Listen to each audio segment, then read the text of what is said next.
Bonjour et bienvenue au Weekly Insights avec John Plassard. Il n'y a pas un jour sans qu'on entende parler des transferts dans le football. Que cela soit Lionel Messi, Kylian Mbappé ou encore Cristiano Ronaldo. Cependant, ceci ne doit pas nous faire oublier que derrière ces transferts se cache un marché extrêmement lucratif. Se pose cependant la question de savoir combien gagnent réellement les équipementiers et qui empoche réellement le pactole. Contrairement à ce que l'on peut croire, le fabricant, Nike ou Adidas par exemple, empoche une part relativement faible du prix. Les détaillants, Finish Line, Foot Locker et d'autres, obtiennent la plus grosse part du gâteau, soit $50 sur une paire à $100.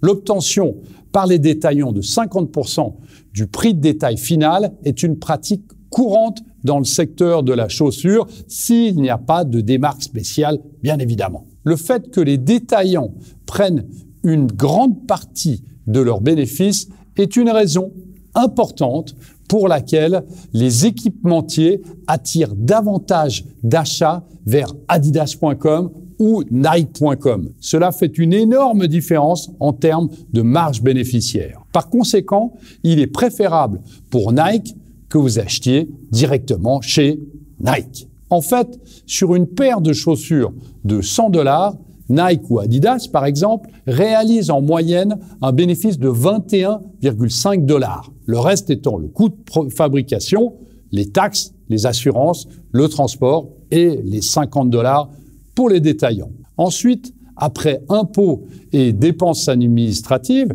y compris la partie recherche et développement, le bénéfice réel est d'environ $4,5 pour Nike ou Adidas. Vous avez bien entendu, sur une paire de chaussures de $100, eh bien, le bénéfice réel d'un équipementier, au final, n'est que de $4,5, soit 4,5%. Le même exercice, bien évidemment, peut aussi être effectué sur des maillots d'une équipe de foot avec, en définitive, une marge nettement réduite pour Nike ou encore Adidas. Vous aurez bien compris pourquoi le e-commerce est tellement important pour les équipementiers. Merci beaucoup, passez une très bonne semaine et surtout n'hésitez pas à lire mon morning.